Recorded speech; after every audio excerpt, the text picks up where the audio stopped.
தமிழ்நாட்டின் வளர்ச்சி பயணத்தில் ஒருவரையும் பின்தங்க விடமாட்டோம். வெல்வோம் ஒன்றாக.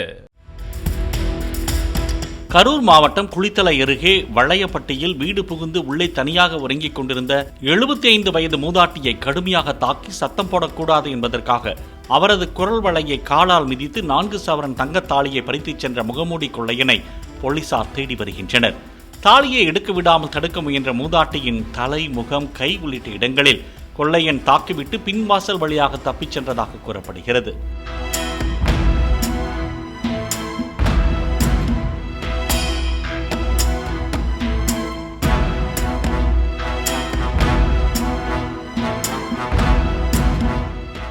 தமிழ்நாட்டின் வளர்ச்சி பயணத்தில் ஒருவரையும் பின்தங்க விடமாட்டோம். வெல்வோம் ஒன்றாக.